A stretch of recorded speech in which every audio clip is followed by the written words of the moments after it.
can say your name, where you're from, something you're excited about in 2023, and just introduce yourself, rep where you're from, and think about one person. This is going to be an amazing, amazing program. I'm so excited for it.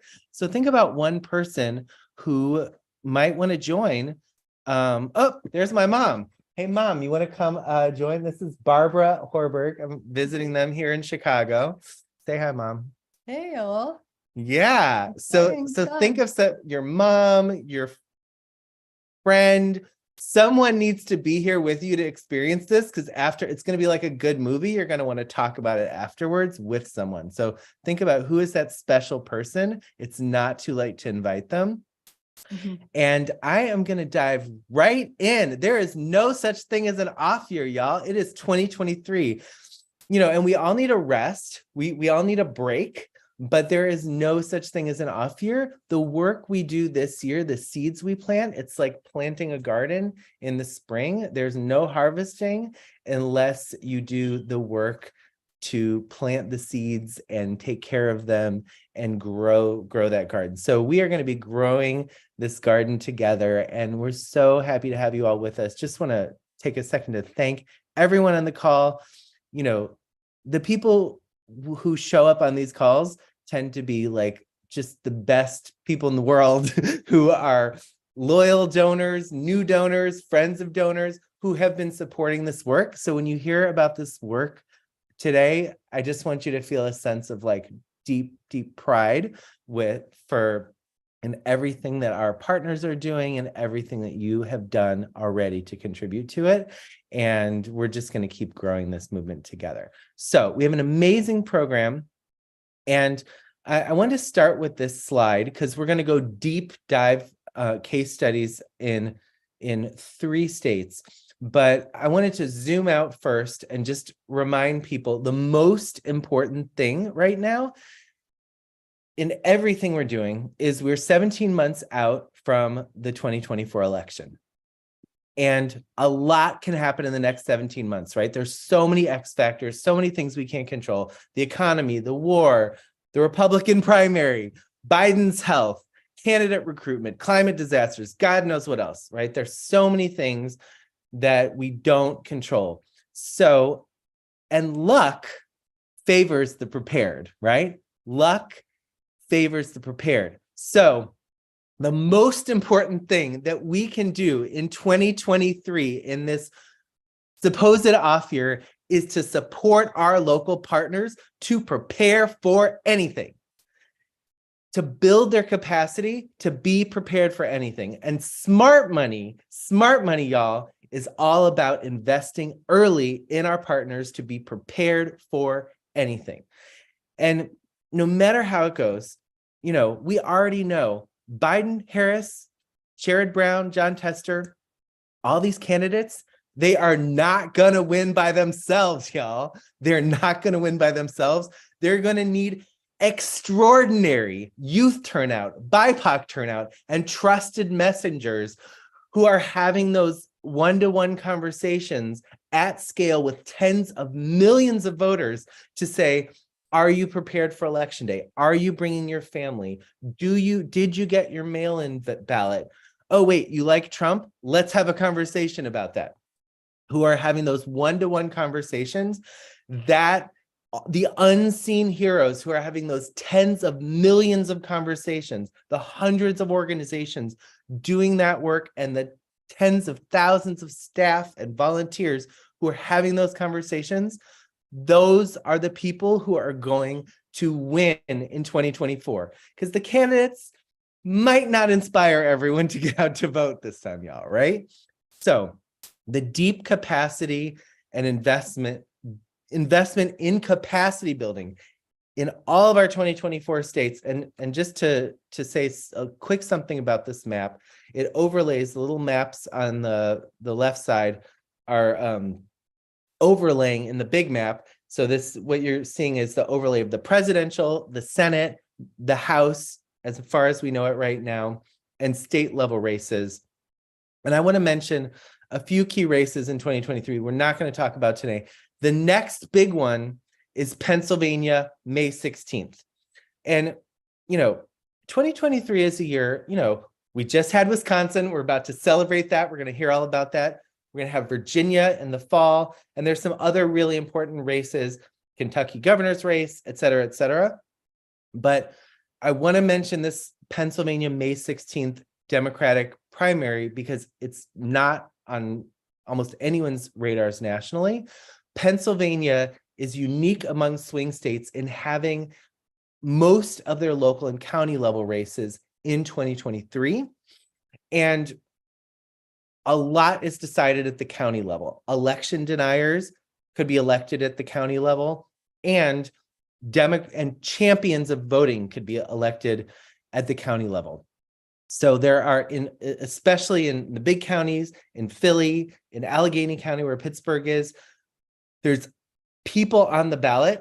Helen Gim, who's amazing movement candidate that came out of one of our amazing local organizations in Philly, is running for mayor. If we have someone like her, if we have someone like who's the equivalent of her in Allegheny County, running the voting process and determining the budgets for voting machines, how many voting machines, how many early vote locations, how are the counties getting involved in supporting people to vote? These are really critical, smart, structural things that can be determined on May 16th, 2023, that will have a big impact when we're looking at the news on election night of how many votes are coming in from Philly and Pittsburgh, right? So we want to do the smart upstream things looking ahead, because so much of this, the news is coming at us. And what we want to be in is the business of making the news, of determining the news, of looking ahead and determining the course of history before it happens, and then watching the headlines that we made instead of responding. We don't want to be on pins and needles about the Supreme Court and whether they're going to uphold the ban on, abortion drugs. By the time you're watching the news and seeing if the Supreme Court is gonna ban abortion pills, it's way too late. That means we already lost several elections that put people on the Supreme Court that put us in this situation. So we want to get ahead of the curve, right? So when people ask us, what are you doing about abortion rights? What are you doing about the climate crisis? What are you doing about these mass shootings? The framework that people have about how to solve issues has been in these issue silos that implies that we're going to solve these things through some national policy strategy. For the most part, that's not how it works. All of these policies are determined largely by elections at the state and local level, right? How are we going to win on abortion? How are we going to win on climate? These are state and local fights that are determined by who controls these states, right? Except for the things that are determined at the federal level, which are also determined at the state and local level, right? Did we win this Senate seat? Did we win this presidential race to appoint the judges? We want to get upstream. Everything comes down to these upstream strategic interventions at the state and local level right now when it's not urgent, right? 3 months before the election, everyone's going to feel the urgency. We need to feel that same level of urgency now, because now is when it's strategic to invest. 3 months before the election, still helpful, not nearly as helpful, not nearly as smart as doing that now. And we have an opportunity this year and next year to get ahead of the curve, to determine the news before it happens, to determine the course of history before it happens. 17 months from now, we could be sitting with a Republican trifecta with a Trump or DeSantis or Tim Scott, Nikki Haley, whoever, trifecta driving us down into a terror zone of autocracy and apocalyptic terribleness that will take us decades to recover from, if we could even recover. 17 months from now, we could be in that situation, Or we could win a trifecta and we could have an even better situation that in 2025, where we're legislating, where we're able to pass policies that we weren't able to pass in 2021 because we finally have the votes. So tonight we are going to, so investing in these states, in these groups right now is important. And what we want to do tonight is go deep in 3 case studies from 3 really different situations in 3 really different states. And I want to introduce 2 really exciting people on the MVP team who y'all haven't met yet. Our 2 newish senior state strategy directors, Javier Murillo and Sarah Chasen Warner. And they are both so awesome. I'm so excited to introduce y'all to them, and they're going to facilitate conversations with some of our groups. And just to give you a sense of who they are, so they share management of our state advisors who are based in the states. So Javier has the Midwest and the Southwest from Wisconsin, Michigan, Texas, Arizona zone, and Sarah. So Javier is going to first do the report back on Wisconsin, which we're all so excited to hear from, and is going to talk with our special guest from Minnesota, Doran Schrantz, about what happens when you win a trifecta, all the amazing things that you do, and what comes from that and what's next. So you're going to first hear from Javier, talking with Priscilla and Doran about Wisconsin and Michigan. And then you're going to hear from Sarah, who has the whole Eastern Seaboard from Maine and New Hampshire down to Florida and Georgia. And she's going to facilitate a really kind of visionary strategic conversation, the likes of which we've never really done before, with 4 of our amazing ally leaders from Florida who've been living under the Ron DeSantis autocracy, and talking about the strategy they have for countering Ron DeSantis, both in Florida and countering him nationally, so that he doesn't turn the whole country into Florida. And, I'll just say, we don't know if it's going to be Ron DeSantis or Trump or who knows, but this is a visionary strategy, because we basically now understand the Trump playbook, but we haven't yet had to figure out what is the post-Trump MAGA playbook for countering Trumpists who are not Trump. So this DeSantis conversation has multiple levels of significance for Florida, for the country, and for our overall strategy. And again, we're thinking way ahead, because why? Luck favors the prepared. So without further ado, I'm going to pass it to Javier. And Javier, I just want to say a teeny bit about Javier, who's so kind of was a hero of mine even before we met, because Javier did something really incredible in Minnesota, which you're going to hear more about. He was the president of a local SEIU labor union that had a campaign to raise the minimum wage. And instead of just being like, oh, we're the big labor union, we'll just use that money and do it ourselves, Javier was like, you know what? We're not going to do it ourselves. We're going to do it with all of our allies, and built a model in Minnesota that we actually studied when we were building the strategy for MVP, where he brought all the community groups to the table and said, we want to support all the community groups in Minnesota to do big things together, to do bigger things together as a true team. And that's the Minnesota model, the Minnesota miracle, we used to call it, back in the day. That really was a model that that all of us around the country studied. That isn't just about let's support one awesome group in a state to do an awesome thing. It's about, how do we support collaborative state ecosystems over time to dramatically transform their states. So it's great to have you here, Javier, and I will pass it to you. Midwest. Yes. Thanks so much, Billy. I love every opportunity to boast about the Midwest. So welcome, everyone. I'm just really proud to be a part of MVP. I've been here a few short months, but I'm super excited. As Billy said, my name is Javier Morillo, and I am one of the 2 senior state strategy directors. You'll meet both of us.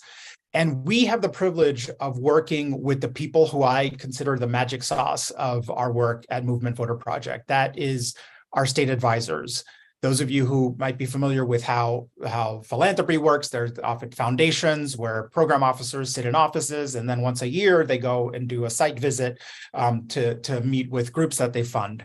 Our model is very different. The way we resource groups is through our state advisors, and state advisors come from movement. They are embedded in movement, and we expect them to be, and they are, in relationship with the folks on the ground, because they are building year round, because we know that's what it takes to win big, is to build year round. This approach is near and dear to my heart because, as Billy mentioned, I've been in the work of state power building for a long time. For 14 years, I was president of SEIU Local 26, a union of janitors, security officers, and other service workers. And besides the work of the union, I think the thing that I'm most proud of is the work of alignment that Billy referenced, that we did collectively with our movement partners here to build an ecosystem that allowed us, the individual groups, to grow their own capacities to scale collectively. And then when you do that, your asks get bigger, and your chances of winning things are greater, and the wins that you have are bigger. We're going to actually hear about some of those from one of those movement leaders. But tonight I'm talking not just about Minnesota, but about the Midwest, and we're going to talk go a little deep on 2 states in particular.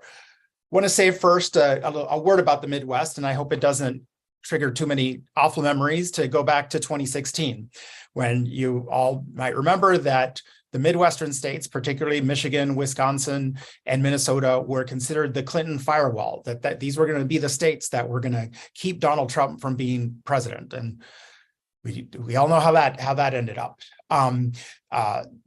Trump won narrowly, but won Wisconsin and Michigan, and Hillary Clinton just barely won Minnesota. It shocked people everywhere, and especially those of us here on the ground. And in all of the Midwest, people, like leaders, have been clawing their way back.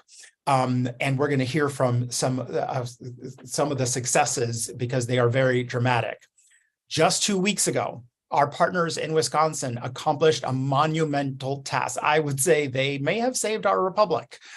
They've been working since Scott Walker devastated that state. And I would say I'm Minnesota, and we're the neighbors. They are our neighbors to the east, and it was a heartbreaking thing to see. And I thought it would be decades before we were able to see Wisconsin be back to what it was. But that's not what our movement partners in Wisconsin thought. They thought, hell no, we are going to fight back now, and we're going to build now. And that's what they've done. And last week, they flipped their Supreme Court to a pro-choice, anti-gerrymandering majority.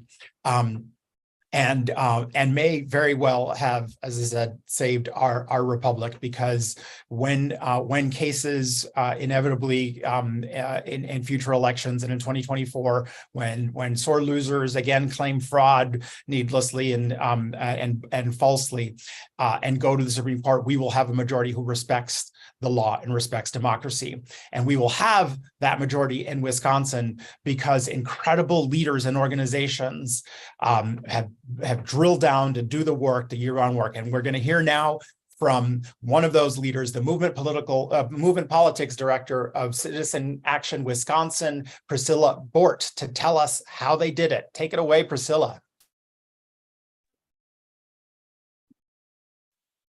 Thank you. Thank you. I'm so excited to be here. Hello, everyone. Thank you, Billy, Javier, Sarah, for the wonderful overview conversation tonight. I'm so excited. OMG, just a big thank you to the Movement Voters Project hold for home tonight. I do need to quickly shout out the dearest Rima Mod for holding down MVP as Wisconsin's state advisor, just being an incredible supporter and friend, like all of the MVP staff. There is no such thing as an off year. 1000% right. My name is Priscilla. I use she, her pronouns. I live in the great city of Milwaukee. I'd also be remiss if I didn't quickly say Bucks and Six because they're playing right now. And I am the movement politics director for Citizen Action of Wisconsin. So just 2 weeks ago, we had an incredible night here in the state electing that pro-abortion and reproductive rights, pro-union judge to the state Supreme Court with Janet Protasewicz. Her victory, the work of so many progressive organizations here on the ground, is that first step in removing the many pieces that still remain of Scott Walker's terrible legacy. During Scott Walker's time as governor, he made really good use of that time, from cutting the rights of workers and the rights of their unions to creating these shady backroom deals with groups like Foxconn that never had plans to fulfill promises.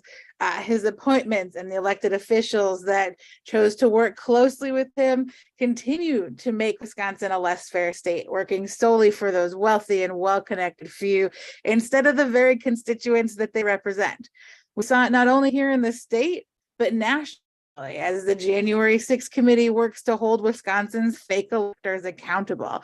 Those fake electors are still so proud of the work they did and continue to do. Just last year, they bragged about how much they were able to suppress Black and brown Wisconsinites' votes. But that being said, let's talk about and celebrate what just happened 2 weeks ago and set the stage for what's going to be an eventful and exciting 2024.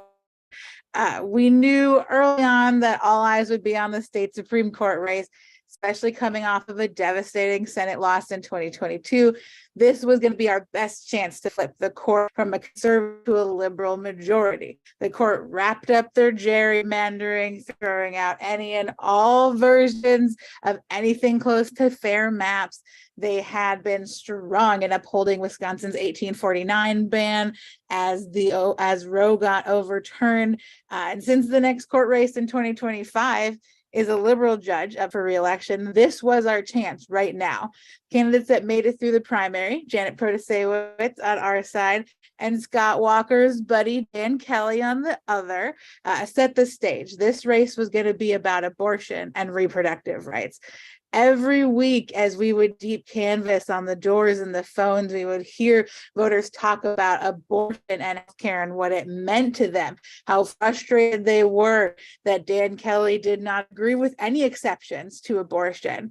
Our deep canvass model, where we listen to voters instead of just throwing talking points at them, gave us a chance to hear stories across the state.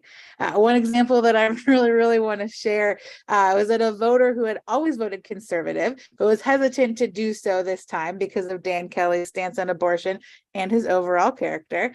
After our volunteer had a conversation with them, they decided to vote for Janet. They didn't fully agree with her stance on abortion. They knew that they could not vote for Dan Kelly's stance against it. But that's how Wisconsin flipped. These real conversations, treating voters, they are people first, since they are people, and listening to them, bringing them in without judgment. And that's how we build power across the state. We allow people to express and think through their values without judgment. And it's hard sometimes. It's emotional work. And yeah, there's times where you just want to shout, please vote the way I want you to vote, please. But that's not how we build power. We build power by listening, by showing voters that they have a say beyond their vote. They can run for office, they can volunteer, they can campaign manage it, they can call their legislature, both the good and the bad, and hold them accountable.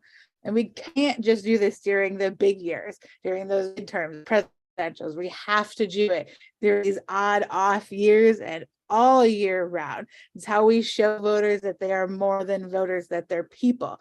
I don't ever want to just have conversation with somebody because I want them to vote a specific way. I want to talk to them now in May and June when the governor and the legislature are working on the state budget, in August when it's back to schools, and we talk about what funding of public schools looks like and should look like, in December when the weather gets cold and the energy companies are trying to figure out how to make heating as hard as possible for residents. And of course, these odd off years are also a great time to look ahead. So let's talk about 2024 and beyond. First things first, a Janet win does mean that we can get new maps. It also means that Dan Kelly will not have a chance to decertify the 2024 presidential results in Wisconsin when a Republican does not win, because they're not going to. We can throw out these gerrymandered districts, have real competitive races across the state, the way that races were meant to be in the first place. Plain and simple, we need more progressive folks to step up and get involved, to fill those seats, to run, to campaign manage, to help get candidates across the line. Not only did we see that big statewide victory, we also saw great down ballot ones as well. I want to take a brief moment to talk about one of our Movement Politics Academy graduates, Nick Ross. Nick is the first non-binary school board member for the Appleton Area School District. And they took our academy and used what they learned in that academy and ran a successful but strong campaign, and were able to help other candidates along the way given what they learned. We're going to be relaunching our academy this summer, which is a space not only for future progressive candidates but their campaign managers as well. I have a very soft spot in my heart for campaign managers, since that's how I got my start. Wisconsin future is a lot brighter, not only because of what happened on April 4th, just 2 weeks ago, but because of folks like MVP and all of you on this call and your continued support. Our program is sustained by MVP and thousands of small dollar donations across the country. And because we haven't had to stop, because the election cycle is over, we've been hitting doors and phones with our deep canvas for gathering support for a state budget that includes Badger Care, and getting ready to make sure that that budget includes things that are actually going to help Wisconsinites.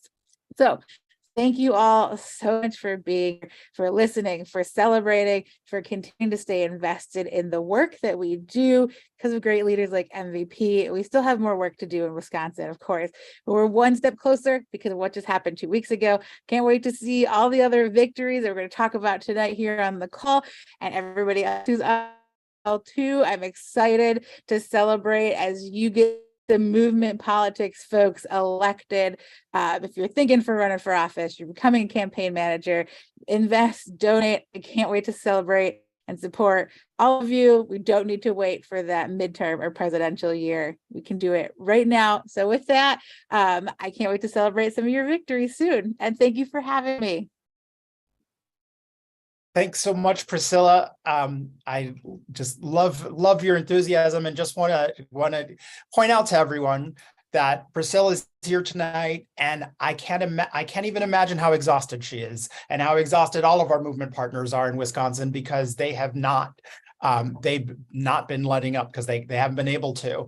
I know, and we all know, that your victory was not one in the last 6 weeks, was not even just a part of this campaign. It's about long-term investment in organizing, long-term investment in movement building that you all do on the ground, and that MVP, what we try to support by funding the way that we do. Want to underscore a shout out that Priscilla gave to our state advisor, Rima Ahmad, who, like all of our state advisors, as I said before, is embedded in movement, has the trust of leaders, so that we know what folks need on the ground in real time and try to meet those needs. And as I said earlier, I love bragging about the Midwest, and I am thrilled that with this victory, Wisconsin will soon join Minnesota as a haven for reproductive rights in the Midwest, because we are sadly isolated on that front. Sorry, Javier, sorry to jump in. I don't know if you saw these questions in the chat. I think we're okay on time. And I just yes, please. Yes. what timeline do you see for overturning the abortion ban and the gerrymandered maps? And ASW asked, is there any chance of the threatened impeachment of the new Supreme Court judge by the now supermajority Republican legislature? I think these are questions a lot of people are wondering, so just wanted to throw those Sure. out. Yeah. Priscilla, you want to have at those? Sure. I was typing out a response, so I'm happy to talk about it. So Janet does not get sworn into office until August, so we've got a couple months. But our great law groups here in the state have already started moving the motions to challenge the maps. So we can anticipate once she gets sworn in and is official, not judge-elect anymore, but as the state Supreme Court Justice Janet Protasewicz would, we can anticipate that moving as soon as Tony Evers can get those maps and as soon as those challenges can move through the right courts on up to the state Supreme Court. So it's going to move as fast as possible, but we are anticipating having these maps ready for the fall of 2024. So it's going to move fast, and we need it to move fast. And we've been ready. We've been hopeful that Janet was gonna take it. We could get these maps back. So the state of Wisconsin has been ready. We don't have to wait around for anything. And then as for the impeachment, the Republicans have given their word. I'm going to use it in quote because we all know what a Republican word really is. They're not going to plan to go about an impeachment route. We're still watching it, but right now they're all sidetracked with the state budget and what they're planning on cutting from it, like funding for public schools, funding for Badger care, all those things that will help Wisconsinites. So as of right now, it's not something we're worried about, but of course we'll never take our eye off of what they're planning on doing. But thankfully, I think it's okay right now. Thanks so much, and thanks for those questions. And I'm multitasking here, so Billy, please feel free to jump in, or anyone else if I miss questions as we move on. So before introducing our next speaker, just going to, like, for those of you who were on our last call might remember that we did a deep dive on Michigan, and there. Our state advisor, Jamila Martin, talked about their recently won trifecta and about policy wins that you might have read about. They passed some gun control legislation. They've protected reproductive rights. They overturned right to work and are bringing back Michigan as a union state. And all of that's fantastic. But one of the realities on the ground that we know from our movement partners there is that because this is the first trifecta pretty much in the state's history. There was one before, but it was very brief and several decades ago. But that our movement partners weren't ready to have a legislative agenda, because why would you have one when you had a right-wing legislature? They are working hard to fix that. But I think also what we can make a distinction between some of the victories we're seeing in Michigan and what we're going to hear about in Minnesota is that these are pretty general, like, democratic priorities, being pro-union, being pro-reproductive rights, fighting against the scourge of gun violence and illegal guns. In Minnesota, we're seeing something a little different, which is issues that historically even Democrats have found to be too controversial to move on. Things like restoring the vote for felons who have served their time and are being reintegrated into society. Things like passing driver's licenses for all in the state so that immigrants can get to work without fear of police. And these policy victories are driven by community. They are driven by movement organizations. And Minnesota has been making national headlines for these huge wins. And so I am thrilled to introduce to you all a really, really good friend. And I know people often say that when they're introducing folks, but this is the honest to God truth. Doran Schranz is who I refer to as my favorite co-conspirator in Minnesota. For years, we have worked together to help build our progressive ecosystem here. She leads an organization called Faith in Minnesota that she's going to be talking about. But I'll just say that Doran is one of the best organizers, not only in Minnesota, but in the country, is a visionary leader who leads not just a powerful organization, and she will tell you about that, but also focuses on building out an entire ecosystem. Because, as you said before, when we invest all year round, when we invest on years and off years, when we invest in movement building, in getting progressive organizations to align and really build their state ecosystems, the end result is our asks get bigger and our victories get bigger. And to hear about that, I'm going to pass it over to my good friend, Doran Schrantz. That was the best introduction, Javier, ever. Thank you.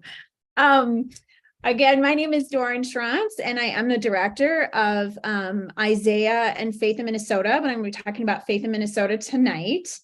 I am so excited to be here. I feel like I am with friends, and we are like, there's nothing I like more than talking about states, organizing, local power building, whether it's in Florida or Michigan or Minnesota or wherever. States is where power happens. It's the front line of the most significant fights that we are having in this country about whether or not we're going to be a multiracial democracy, and it's going to be won or lost in states. So I'm thrilled to be here.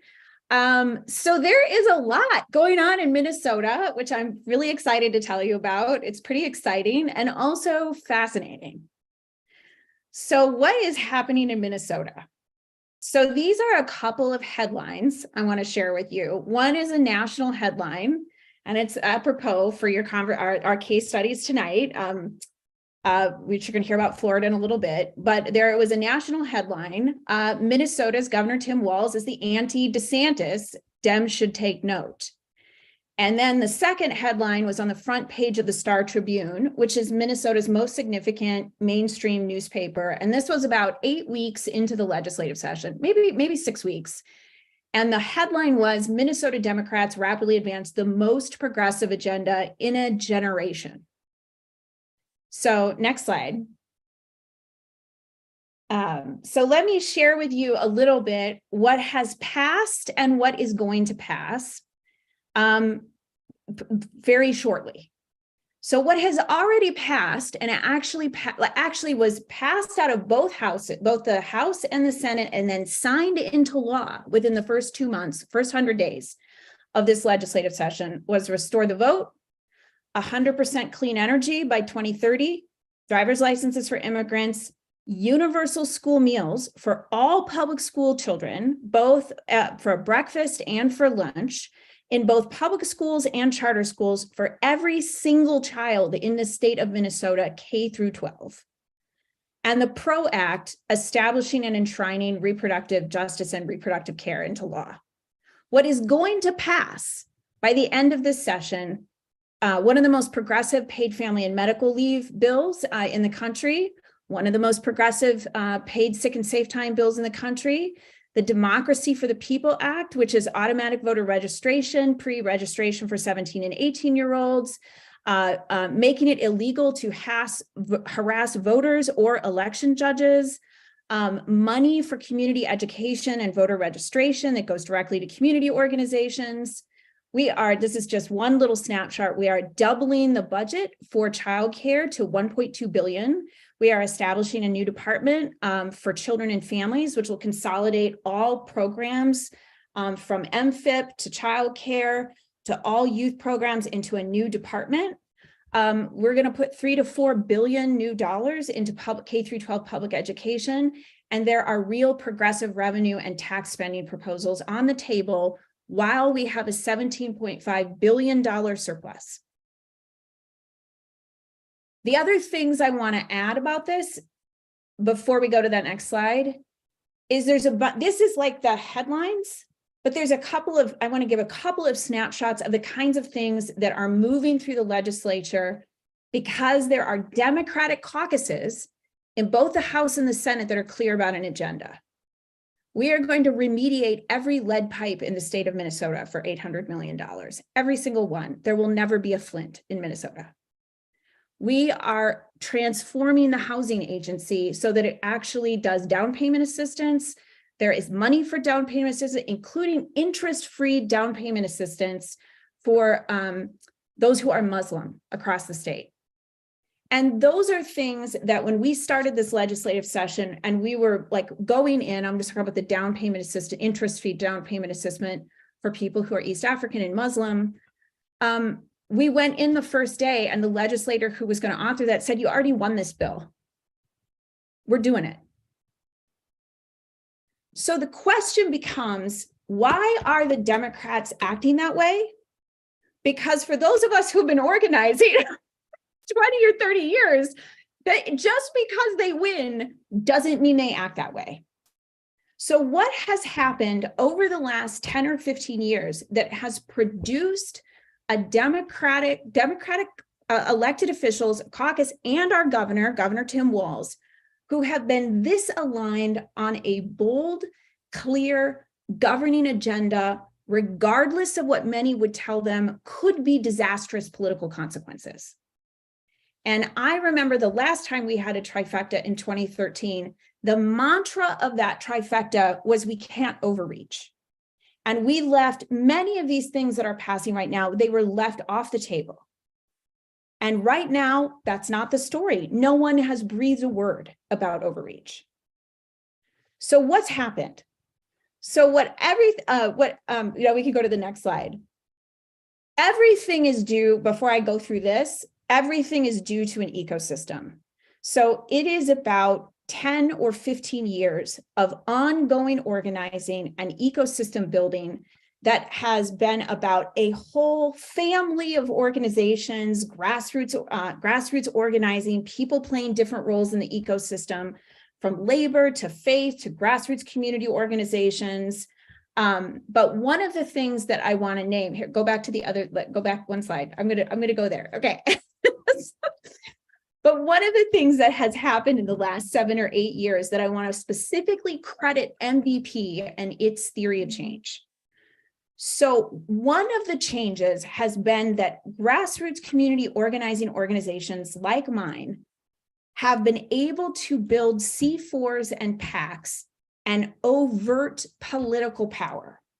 And without the investment and the leap of faith that Movement Voter Project made in groups like ours, building our C4, but also Unidos Minnesota, Land Stewardship Project, a whole host of organizations, building the kind of political power that is first and foremost rooted in not just winning an election, but advancing a governing agenda. So here's a little bit like the drunk history version of the past 8 years, just to give you a snapshot of why this is so important. So in 2017, we launched our C4, Faith in Minnesota. Long time been organizing the state, but never had done overt political work. So we launched our C4, but with an agenda and a platform. And the whole thing was like, we have an agenda, we have a platform. This isn't about candidates. It's about our power and it's about politics to move our agenda. We did that in our 6 most important constituencies, went through a long process with them: East African, Latino, Kids Count on Us, which is our childcare workers, Young Adult Coalition, Greater Minnesota, Rural Minnesota, built a platform. In 2018, there was an open seat for governor.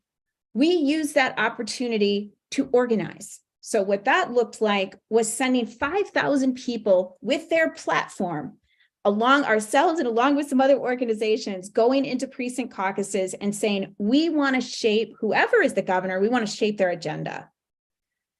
We emerged as a political force in the endorsement process, but again, around our agenda, which allowed us to build relationships with all the governor's candidates on the Democratic side.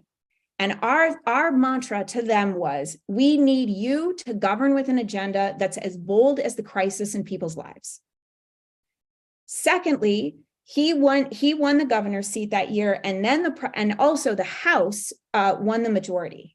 And there's 2 things that happened. Because we had political power, we worked with the House on building something called the Minnesota Values Project. This was a strategic inside-outside formation that new legislators asked organizations like Faith in Minnesota, like Unidos, like Labor, like Take Action Minnesota, to come together to say, we actually want this to be about an agenda. We don't want to do what we did in the past. How do we organize year-round together and move this platform through the legislature? So we practiced and rehearsed how to do that. So they passed, actually in 2019, all the bills that we had on our platform and shared with other organizations. Then in 2020, we kept rehearsing this, partially with MVP and also to keep showing ourselves as a reliable political actor. We ran the largest volunteer voter engagement program in the state that year. The Dems then took the House, but the GOP kept the Senate. Then in 2021, we again advanced that platform further. So then we added pieces to it. So our House caucus basically already worked through, negotiated all these policy platforms, and we were right there. We didn't go away after the election. And what I mean by that is there was hundreds of people in legislative districts actually organizing with their legislators or preparing to flip a district.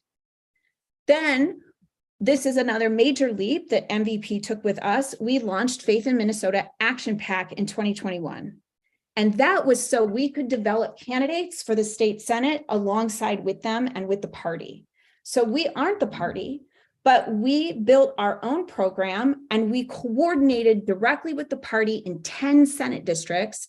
And that didn't look like just doing voter contacts. We brought all of our lists, all of our staff, everybody over, and a couple of highlights from that is the Senate candidates and the House candidates who partnered with Faith in Minnesota Action PAC outdid their colleagues on door knocking, on grassroots fundraising, and on all of their texting, all of their volunteer engagement. So those candidates that were with us and all of our leaders outperformed, and many of them won.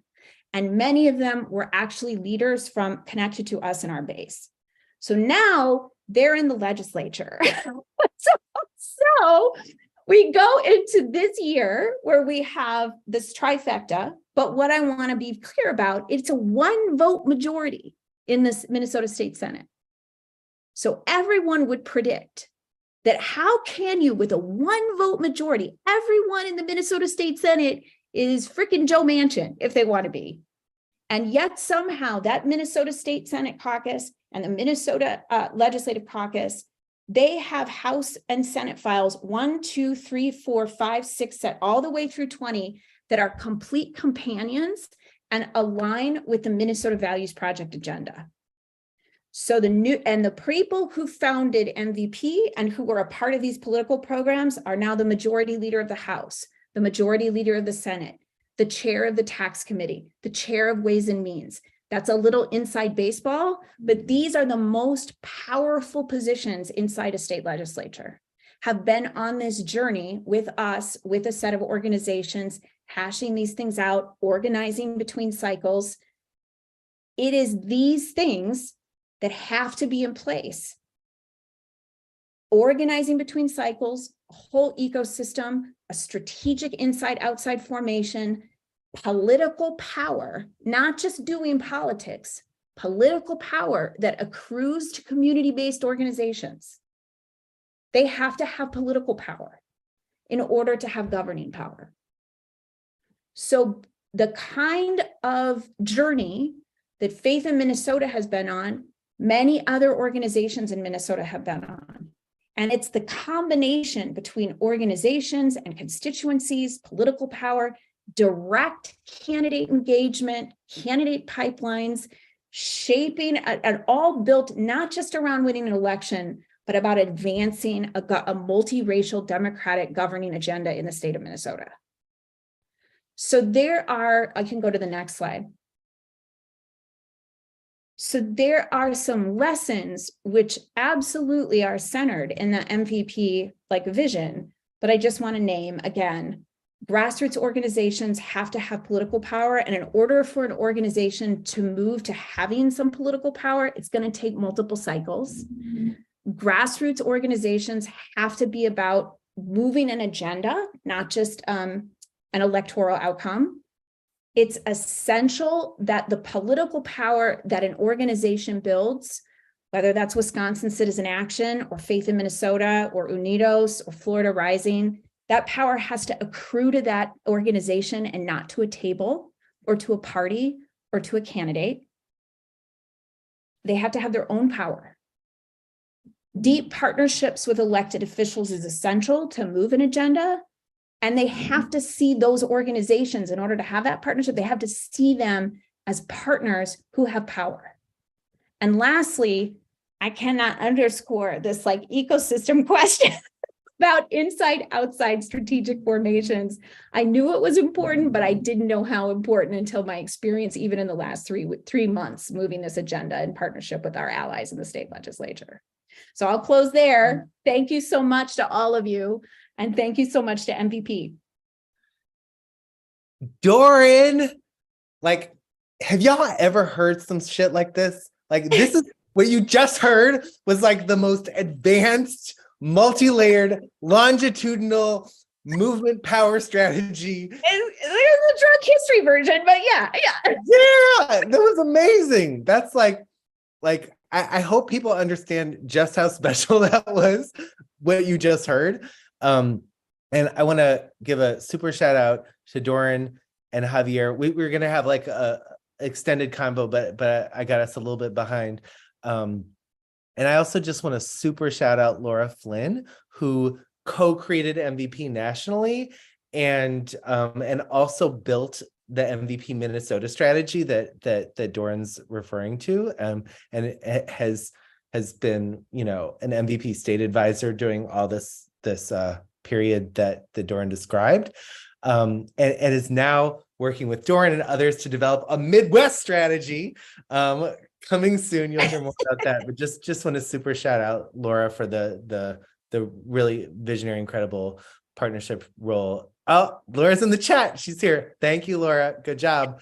And I just want to take a second to freaking cheer for Priscilla and Doran and all your colleagues and all your teammates. Like, I think this deserves a standing ovation. I want everyone, whatever you're doing, stand up, please. And, you know, I know you can't hear all of us clapping. Yeah. Yeah, thank you. Billy Mom. What's your name? You know, this is like the epic level of celebration we should be having right now. We cannot even, I think about the videos I saw from inside the Minnesota legislature of you know, Unidos and the immigrant organizers when they won driver's licenses, and just like the hugging and crying and cheering and you know, and the 55,000 people who got their voting rights restored, the hugging and cheering and crying for years and years of work that was made possible by all of your work, and just envisioning what y'all are going to do in Wisconsin. So this was a very special moment in history. I hope everyone like really took in how incredible this was, and like, yeah, all the celebration, all the flowers, and now we are going to pivot. Now we're going to beat Ron DeSantis. Yeah. Now we're going to beat Ron DeSantis. Yeah, my new metaphor is, you guys remember Steve Bullock, who was a popular Democratic governor of Minnesota, sorry, not Minnesota, of Montana, who ran for president and then now went back, lost president in the primary, lost in Montana, and now no one remembers who he is. So that's Ron DeSantis's future after these brilliant Florida organizers get through with him. So now I have the pleasure to introduce my amazing colleague, Sarah Chasen Warner, who is an incredible organizer, who's had many chapters, including most recently, before coming to MVP, ran the donor table in New Hampshire. So like really has thought deeply about every level of the game in a critical early primary state.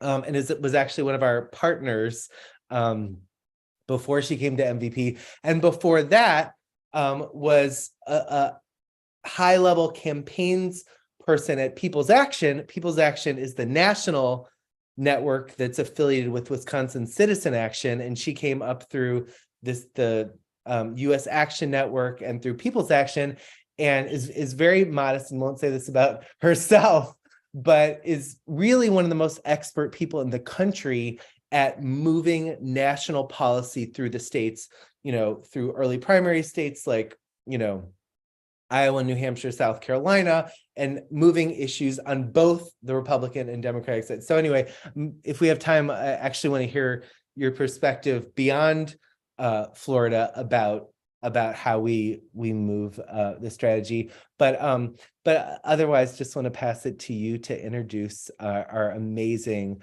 heroic Florida team. Thank you, Billy. I'm excited today to bring to you 4 of the most dynamic and strategic leaders in the state of Florida. Ray Paltry, who's the executive director of the Florida Alliance, which is the state's donor table. Nadine Smith, who's executive director of Equality Florida. Andrea Mercado, executive director of Florida Rising. And Josh Weirback, executive director of Florida Watch, which is the state's communications hub. So today, we're going to have a discussion about the Florida threat. Ron DeSantis, who is quickly becoming a national threat to us all. And with an expected run for the presidency, Ron DeSantis wants to export his particular brand of culture war conservatism to the rest of the country. Ron DeSantis and the many other conservatives who are playing by the same playbook is a major threat to the future of our country. He won his first bid for Florida governor by a mere 30,000 votes and won his next bid by over 1 million votes. Bolstered by a lack of sustained investment in the progressive movement in Florida over the last 10 years and the most advanced state-based Republican Party in the nation, he is building a platform of conservatism that has the potential to carry him all the way to the White House. But Ron DeSantis will not go unanswered, and he will not become president, not on our watch. Movement Voter Project is organizing donors across the country and working with activists in Florida to build and fund a continued resistance to Ron DeSantis. We need a strong, well-funded, and collaborative resistance that leverages the collective power of Floridians across the state. The resistance will create a counter-narrative, one that's sorely needed to define Ron DeSantis to the rest of the country and create content that can be utilized by partners in other states, particularly, as Billy mentioned earlier, in early primary states and general election swing presidential states, who can then mount significant voter campaigns to persuade voters to oppose Ron DeSantis. We're starting conversations with partners in early primary states and looking to work collaboratively across state lines with our experts from Florida. So with that, I'm going to start with our first question. And that question is for Andrea. Andrea, as we think about the last decade in Florida politics, what are the major trends and shifts that you've seen from a political and policy lens? And similarly, what role have you seen DeSantis playing in some of these shifts? Thank you. So I'm an organizer, so I want to start with a quick organizing story. Kyle. Kyle is a veteran in Jacksonville. He is a single dad. He used to be homeless and live in his car. And he would wake up with a crick in his neck and peel himself off the vinyl to get to work. Kyle, during the housing crisis that has skyrocketed over the last 5 years, is terrified that he is going to lose his apartment and become homeless again, that they can jack up his rent $500 from 1 month to the next. And when we knocked on Kyle's door, he was really excited to join the Justice on Every Block campaign. And he helped push in Jacksonville for us to establish renter protections at the local level. And just last month, Kyle joined over 100 of our members from 10 counties in Tallahassee and shared his story in House and Senate committees. And, Kyle, I was talking to him after the day and he's like, they're going to pass this bill to stop prevent us from winning rent stabilization like we passed in Orlando this year, that the Realtors Association litigated and blocked. They're going to stop 60-day notice before a rent hike, but they can't take away everything that we've learned. And this weekend, Kyle and his daughter Ade are knocking on doors for a new mayor in Jacksonville, Donna Deegan, this weekend. And I share that like organizing story because Ron DeSantis, his attacks on democracy, his attacks on every issue we care about can seem overwhelming. Like the massive right-wing infrastructure in Florida can seem daunting. And sometimes we can forget that they're really just co-opting organizing strategies. They're co-opting the strategies we have developed in Black and Latino communities, in working class neighborhoods, and they're investing in them over the long term to pull people along to their worldview, to hate and to division.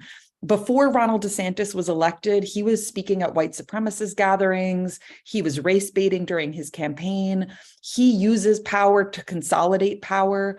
When we passed Amendment 4 to give 1.4 people with felony convictions their voting rights back, he did everything he could to undermine it and undermine their voting power, gerrymandering maps, taking elected people who were elected to office out of office because of something they said, attacking groups like Florida Rising that does voter registration.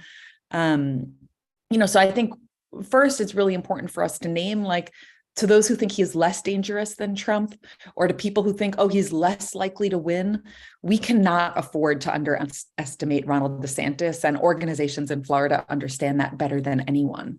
But what I want to emphasize is that in Florida, we are organizing. Every week, there are organizations that are going out and meeting people like Kyle and bringing them into our movements. There are student walkouts, there are marches, there are protests. There have been Wake Up Wednesday events every week across the state of Florida since legislative session started. And this week, I think over 100 schools have committed to doing high school walkouts and college walkouts. And protests in multiple cities. Next Wednesday, the Poor People's Campaign is launching a 4-day march from Havana, Florida to Tallahassee.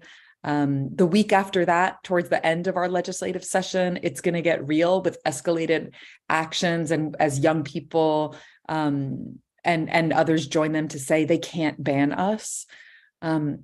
And next year, with your support, we will win an abortion rights ballot initiative. We can kick out Senator Rick Scott and protect a Democratic majority at the U.S. Senate.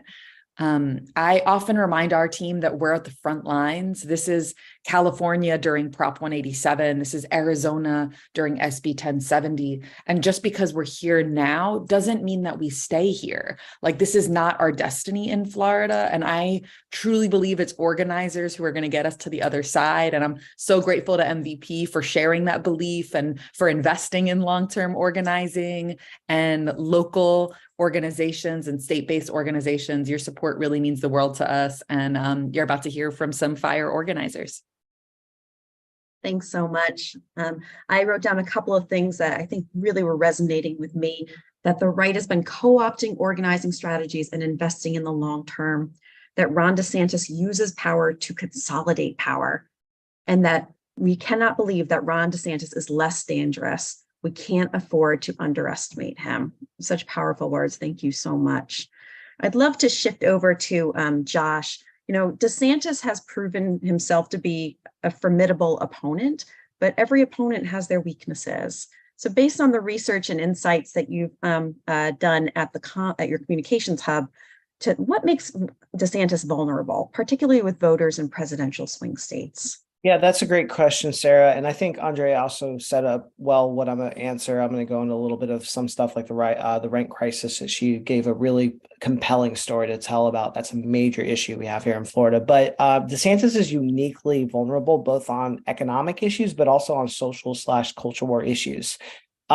He's basically spent the last 5 months and really the last 2 years waging a culture wars in the state to try to appeal to Republican primary voters in those early primary states like Iowa and New Hampshire. Those are voters that are out of the mainstream, right? They don't represent the average regular American voter. And he's done this and it's really, these issues have major pushback from moderate voters and swing voters and voters of all race, color, creed. And these are things like the near total abortion ban, the 6-week abortion ban, which he signed in the dead of night at 11 p.m. at night in a closed ceremony, not to fanfare. If you know anything about DeSantis over the last 2 years, when he's proud of something that he wants to tout, he shows up in a local community, does a huge event, gets a massive amount of earned media, and he signed this in the dead of night. It's not the first time this legislation session he's done that. He did that with the permitless carry bill, a bill that allows someone to conceal carry a weapon without a permit, without training, without a background check. This is a bill that's opposed by 70+% of Floridians, which is an issue that we know resonates nationally after all of the recent mass shootings in the country. And so we know there's vulnerabilities there. Additionally, he's been waging attacks on education, from the Don't Say Gay bill to book and course bans, to attack on higher education, including banning DEI trainings and programs, as well as taking over a college in Florida, really a right-wing college. He wants to turn our New College of Florida, which is a small liberal arts school in Southwest Florida, into the Hillsdale of the South, which is really a scary idea. And then banning majors in colleges, including potentially banning gender studies. So while he's done all of this, he's let the affordability crisis in our state linger while doing nothing to help out ordinary folks. Actually, he's given bailouts and handouts to the biggest corporations in the state of Florida. And so Florida's actually become the most unaffordable state in the country, which I think is surprising. I know there's some folks on this call from California and New York, but the thing about Florida is our corporations don't pay a living wage in the state. We did pass a $15 minimum wage a few years ago on the constitutional ballot, which Ron DeSantis didn't support. But our housing crisis, whether it's rent, whether it's property insurance, has exploded over the last couple of years. And we are now have cities like Miami that are actually more unaffordable than San Francisco, if you can believe that. So another thing that's happened here in Florida under his time as governor, we've had property insurance rates double. They're actually 3 times the national average. And he's done all of this while taking more than $10 million from the property insurance industry and giving them a $3 billion handout. Andrea really caught the story really good about our rental crisis. Over the last 2 years, we've had rent increases in Florida go up in our major cities more than anywhere else in the country. And then we've also had basically a rubber stamp public service commission that is really every rate increase that utility companies have wanted over the last few years, they've gotten, usually double-digit ones too at that. So we have his record as governor. He's got the culture war issues, his attacks on social issues that we know don't play with a broad multicultural coalition across the country in our swing states. We have the economic issues here. Florida's become unaffordable. That's a story we can tell. It's a story that partners on the ground are telling every day. And then we have his congressional record from his time in Congress, right? This is a guy who was a founding member of the Freedom Caucus. So think Jim Jordan kind of guy, right? This is a guy who supported Paul Ryan's budgets. So we really have an opportunity to go back to the 2012 playbook. And if you think about that election, it was really defined on economic messaging that, you know, who was looking out for you and who they were looking at, right? This is a guy who voted for Medicare, Social Security cuts, as well as raising the retirement to 70 years old. You'll actually see, this is weird bedfellows, but the president, former President Trump, currently running ads across the country hitting Ron DeSantis on Medicare and Social Security hits, which is ironic considering Trump himself also supported those when he was in office. But it does show that this is an issue that cuts across partisanship. It's not just an issue that works in a Republican primary or with Democratic voters, it works across the partisanship lines. In addition to that, he also voted to deregulate banks in 2018. So the recent banking crisis that you've seen, his hands are on that as well. And then obviously multiple times when he was in Congress, he voted to repeal Obamacare, which includes a very popular pre-existing conditions protection clause. And then he voted for $1.9 trillion of Trump tax cuts.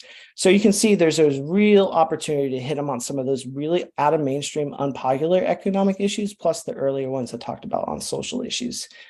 The other thing he's going to experience is he's going from a really sort of controlled media environment in Florida. Over the last 2 years, he's really cultivated these online small media organizations, the Florida Standard, the Floridian, those are a couple of mentioned, plus Rumble, which is relocated to Sarasota. It's an online streaming services. He's not used to talking to press, not real press. Right-wing media, yes. Tucker Carlson, yes. He's stepping outside of that sort of bubble that he's built for himself in Florida, this echo chamber.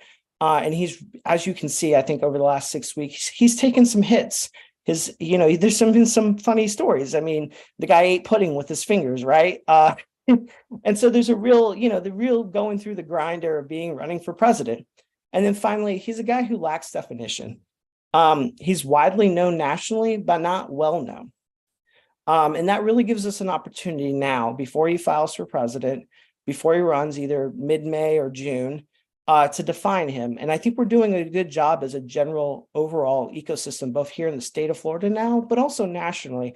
You'll see a lot of the narratives that organizers, groups on the ground are pushing that have started resonating nationally. And I think that's a real credit to really a unified message you hear from organizations in the state. And then you see national organizations picking up. They talk a lot about the property insurance crisis we have in Florida, the housing crisis, the rental crisis. Ron DeSantis has run off for his presidential campaigns. I don't know if you know this, folks, but Fort Lauderdale was literally underwater for 4 days. And you see all of our folks rowing in the same direction. You see national folks picking up on that. And I really do think, not to be too crude, but we have an opportunity to kill his presidential aspirations in the cradle, if you will. Thanks so much. Sounds like, again, the vulnerabilities I've written down, that there's opportunities to attack him on the abortion bans, on gun control issues, on issues of economic justice and corporate responsibility, on DEI, all things that we know don't resonate with the majority of the country, and that Florida has a unique opportunity to define DeSantis in advance of this run. Thank you so much, Josh. I'd like to turn over to Ray. As we look towards said presidential election, what is the Florida donor table and local partners doing to demonstrate the resistance, to define DeSantis, and to create that national narrative that can help to influence general election voters, particularly those who might be in presidential swing states? Yeah, absolutely. I appreciate the question, Sarah, and just a special thank you to Movement Voter Project. I'm going to tell some hard truths today, but one of the things that I want to lift up and appreciate is the strategic funders and aggregate funders who, despite a rough last cycle, stayed with Florida. And much of what we're talking about today, while we did not raise the resources that I think we need to raise in order to be competitive, MVP was there with us every step of the way. And I want to send an appreciation to MVP, the staff, and their funders. For those who don't know, I'll be quick with it, but the Florida Alliance is our state donor table. It's an organization of institutional and individual donors who come together, much like MVP, and strategically fund. And so, Sarah, to your question, what are we doing? I think number one, it's my obligation as Florida's donor table director to set the record straight about what is actually happening in Florida. I think that there is a narrative that has been going around to some extent, understandably so, for the past 20 or 25 years, and folks have not taken a fresh look at Florida. And ultimately, similar to what Andrea was saying or Josh was saying, his rise has not been organic. He is a product of the right, but he's also a product of the left's disinvestment and divestment strategy. You don't go from winning by 30,000 votes to, sorry, my lamp almost fell. You don't go from winning by 30,000 votes to 1.8 million votes by accident, right? There has to be a disinvestment strategy that's a part of that. And so setting the record straight about that. I think additionally, making sure that folks know he's worse than what you think. I've heard in circles and funder communities that maybe Donald Trump would be a better president. Ron DeSantis is a white Christian nationalist, and undergirding all of his policies is that overarching theory of change. And it's not the change that we want to see, but that is who he is, and that is what he will turn the federal government into. That is what he has turned the Florida state government into. I also think we have to set the record straight that it's not just about preventing DeSantis from becoming president. Yeah, that should be 1A. But if he loses, he'll still be 44 years old. and he'll still have the biggest war chest of any governor in American history. He is not going away. And so not only do we want to prevent him from being president of the United States, but we want to prevent DeSantism. We want to prevent the rise of folks like DeSantis. And we want them to know that we may tolerate some things, but we will not tolerate what Ron DeSantis is doing. And most importantly, he's hurting us. The progressive community, the progressive funding community centers ourselves on protecting those who are vulnerable, who are under attack. And Ron DeSantis is deliberately inflicting pain on Florida's most unprotected communities. And I think he's made the bet that the cavalry isn't coming. And what we've tried to do at the Florida Alliance with the dollars that we've had is let them know that's not the case. And so that's number one, is setting the record straight in the funding community about what has happened in Florida, how Ron DeSantis will actually be as president, and make sure that folks aren't taking him lightly. This is a man who folks said that couldn't win the primary. He won the primary. This is a man who was up 4 points, who Andrew Gillum was up 4 points on. He won the governor's race. And this is a person who went from 30,000 a vote margin to 1.8 vote margin. He is not to be trifled with. He is everything and more than what people think about him. And then to pivot to inspiration. And the truth about it is, as a funder, our responsibility is sort of threefold. One, to create funding alignment, to not pit organizations against each other, that when organizations are working together, we fund them and we get out the way, that we create spaces to aid and to make sure that our organizers are resourced. The second piece, to be nimble. This is a rapid response program. This is not something that we can sit on for 3 months and come back to. Every single day he is harming communities, and every single day our organizers on the ground in digital spaces and in communities, they need resources. And we're not always talking about $1 million here or there, but the freedom rides didn't happen by themselves. Somebody had to pay for the gas. The sit-ins, somebody had to pay for the bail, and we've got to create a more nimble funding community at the donor table. Over the course of the last 4 years, the Florida Alliance has invested $36 million into Florida organizing and infrastructure. We have to do more.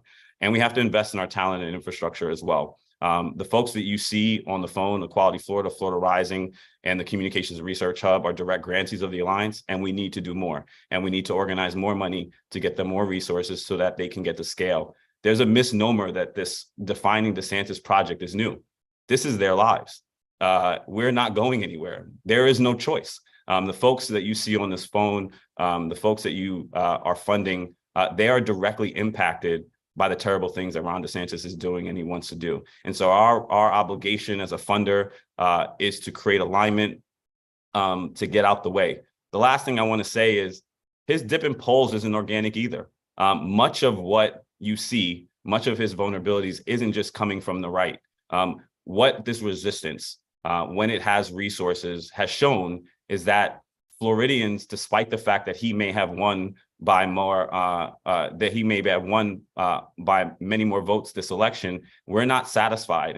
And ultimately, the state is not satisfied with his leadership, and we're going to resist. And so our job is to fund, is to get out the way. We are trying everything we can do to raise in the state to attract national resources. And I want to once again thank MVP for creating these spaces for Florida and for our organizers to highlight them. Thank you, Ray. Sorry about the lamp, guys. I'm in the hotel room. I'm trying to I'm on the road. I'm figure out the lighting, but I appreciate it. Thank you, Sarah. We're so happy to have you anywhere.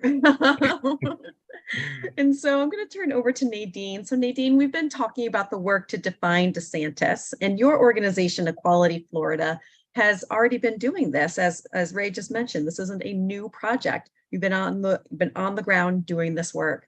Can you share with us some of the work that you've done in Florida to define DeSantis, not just in Florida, but beyond the borders of Florida with the Don't Say Gay and other campaigns? Oh, Nadine, you're on mute. I'm new to this Zoom. Hey, everyone. Thanks so much. And thanks for the question, because I think it's an important place where I hope that I leave people with hope that is built on what we are already experiencing, right? And number one, I think it's important to understand that backlash is evidence of progress. In fact, it's a lagging indicator that the culture has been shifting. And we have been in this kind of backlash before, especially when you look at the things that have been targeted at the LGBTQ community. You know, DeSantis is Anita Bryant 2.0. He's using the same Save Our Children, groomer language, all of that. And so there are things that we have learned from that past. And one of the things that I think is critical to understand is that, you know, Trump and DeSantis are avatars for this existential fear among a certain swath, a significant swath of white voters, that they are about to be a minority in a country as demographics are shifting. It is the browning of America and the graying of America. And the reason it's important to understand that is because all of these culture war fires are linked to one another. The attack on trans kids has as much to do with Black Lives Matter protests against George Floyd's murder as anything else. And because we understand that the same ideological arsonist is creating all of these culture war fires, we are building coalitions that are unprecedented, you know, and that is critical to defining DeSantis in a manner that doesn't simply derail his path to the White House, but it serves as a repudiation of his policies and his rhetoric. And so the critical things that we recognize were, one, stop his bad legislation, anything we can't stop, mitigate, build the coalition and define him. And part of building that coalition has also been tapping into this incredible wave of new activists and organizers. These are folks who never thought they'd have to show up at a school board meeting, but now their kids are under attack. Books are being taken off shelves. You know, their favorite teachers are being told we were required to peel safe school stickers off of our windows.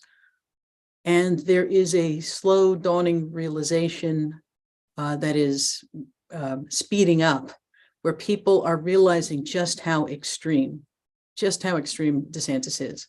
And so, you know, now we're out hustling them on the ground. We are overwhelming them at school board meetings, so much so that yesterday the Sarasota School Board, which is dominated by Moms for Liberty, in fact, the head of Moms for Liberty is a school board member there, they shot down a contract with the firm connected to the Christian Hillsdale College because of the overwhelming local turnout. A Republican House member who campaigned as pro-LGBTQ and pro-abortion betrayed all those promises and tried to come to Miami Pride and rainbow wash his image. He was hounded every single inch of, you know, of that parade route, with people booing him, holding up signs. You've never seen that before.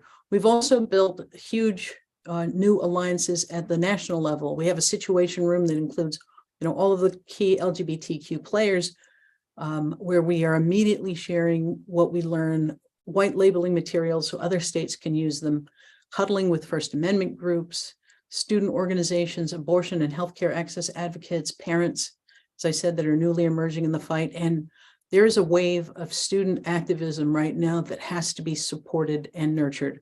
They bring energy, they bring passion, and they rely on established organizations to help ensure they've got the permits, they've got the infrastructure in place. But the impact of student voices, we saw it in Tennessee, we're seeing it at the local level.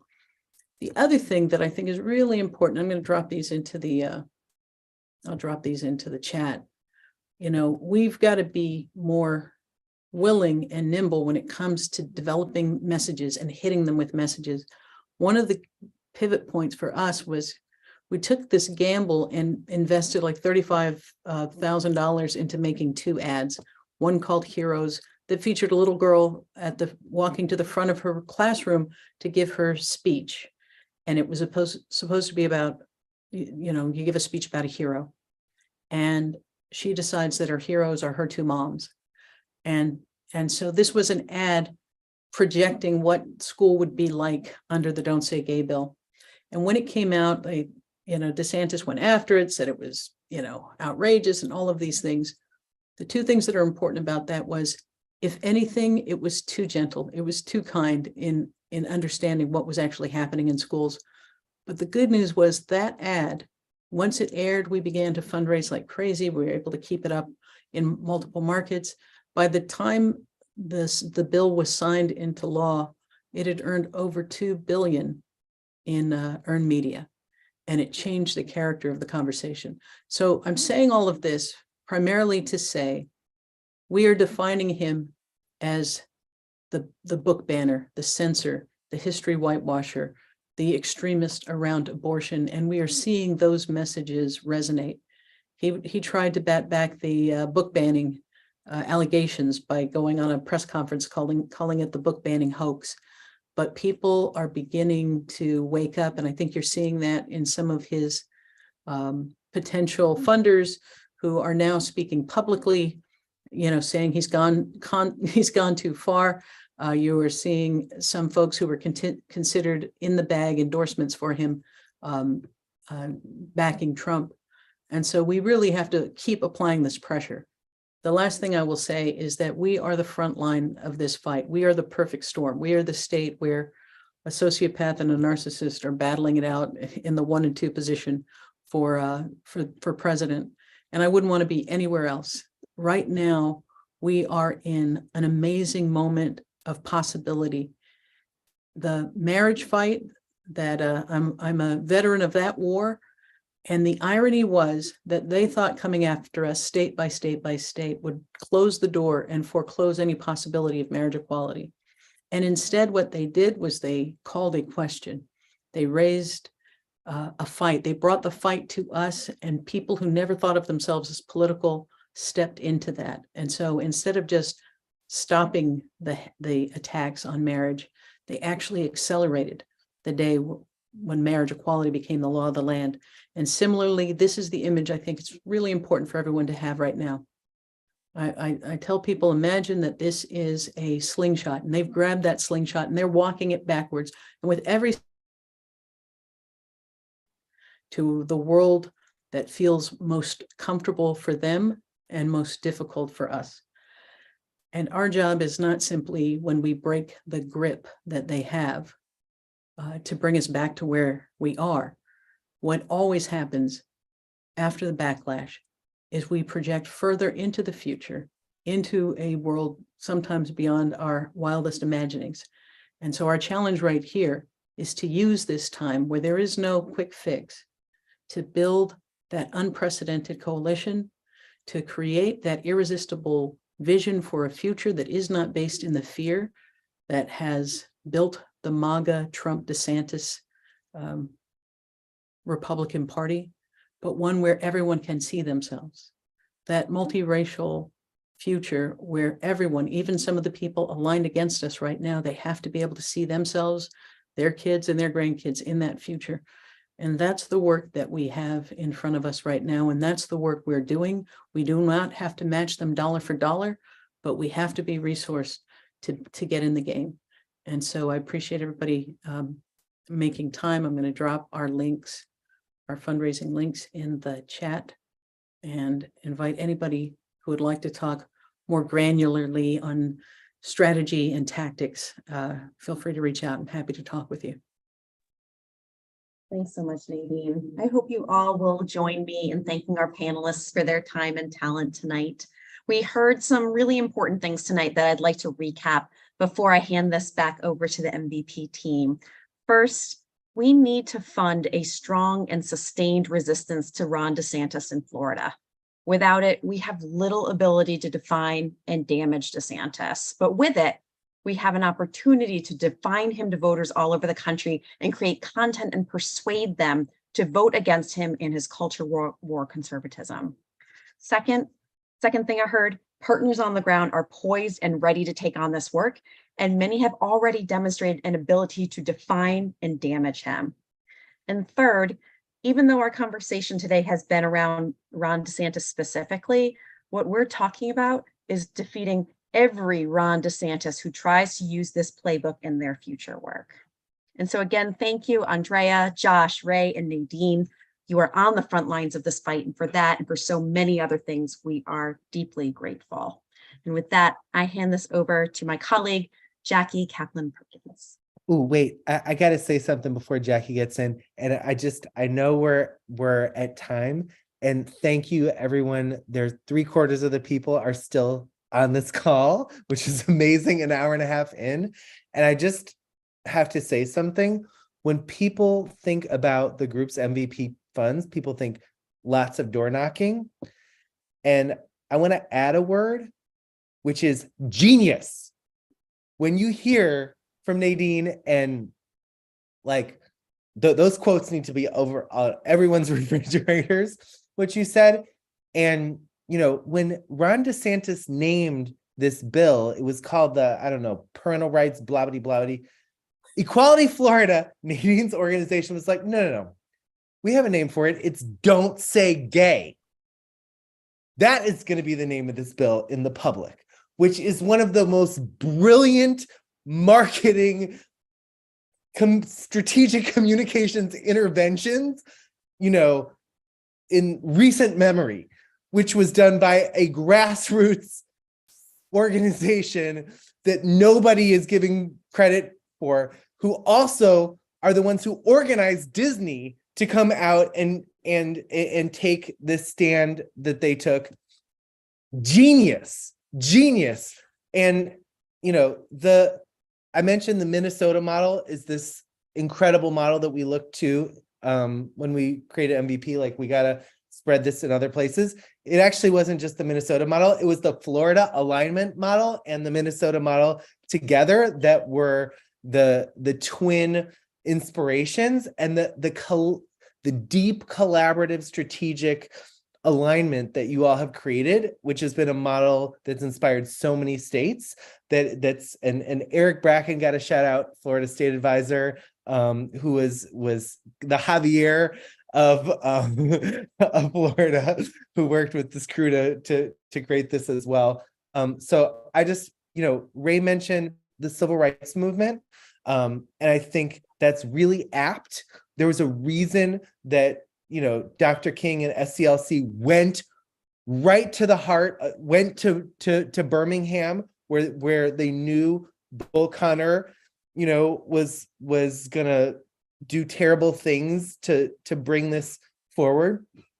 We have to see Florida and what's happening in Tennessee as on that scale of terribleness that we're building and supporting leaders on the ground to build a movement around. So I just want to really lift that up. And just like we gave a standing ovation to Wisconsin and Minnesota, I want everyone to stand, please, and give a standing ovation to the leaders in Florida who are so inspiring, who are working through the hardest situation that is putting themselves, their families, their loved ones in jeopardy on the line just to do this work, going against this horrible autocrat.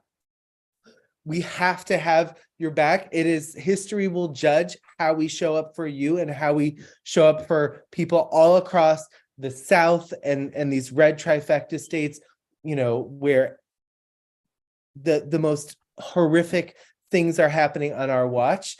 We will stand with you. We will change this together. And how we will do that is through donor organizing. And with that, I pass it to my colleague, Jackie Kaplan-Perkins, who was just honored last week by the biggest LGBTQ center in Chicago.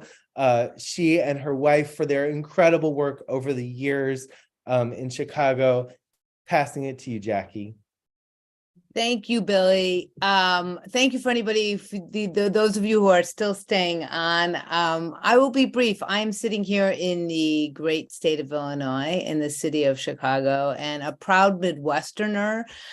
We heard so many great things tonight, and I think I'm really going to take on Nadine's one of the last things she said about this being a slingshot, and you can't even dream where you're going to, where this could launch you. Just about a year ago next month, Doran and a number of us came together to organize and plot and plan for the Midwest. And we heard a preview of what Doran talked about today, a little bit of the timeline in Minnesota. But when Doran told us that just a year ago, she was determined, but sounded a whole lot more weary than she sounded today. And the energy and the excitement, and I don't think any of us who were sitting in the room that day could have dreamt of all the accomplishments we heard happening in Minnesota. I mean, we're not just talking about, as she said, a standard agenda. We are talking about a true progressive agenda.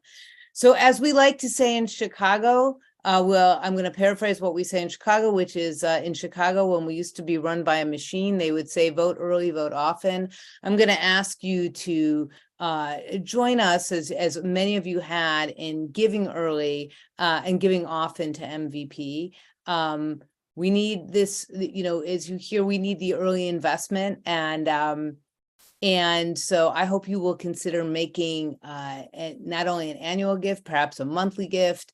Continue to join us in this fight. We're thrilled to have you as partners, and we'll look forward to seeing you soon. And I think there's going to be links dropped in, and for those, we'll be following up with an email tomorrow too. So thank you all again for your partnership. Thank you, Jackie. Thank you, everyone on this call. Thank you, everyone who worked behind the scenes, and the amazing MVP team and all of our amazing partners. Thank you for being here with us. And I want to end with a shout out to my mom, which she doesn't know. This is a calendar that's my mom in the March on Washington, which little known photo. Come on over here, and just want to say thank you. Thank you, Mom, for everything you did to raise me and to do so much good stuff in the world. And thanks to all of our elders and all of our descendants who we are walking together with. Go team. Like, we're going to just change history together. Like, we're going to turn Florida into Minnesota. We're going to turn Wisconsin into Minnesota. We're going to turn this whole country into some magical Minnesota stuff, And so go team. And thanks for the inspiration. And let's do this together. Yay! That's all. And thanks for staying on extra long, everyone.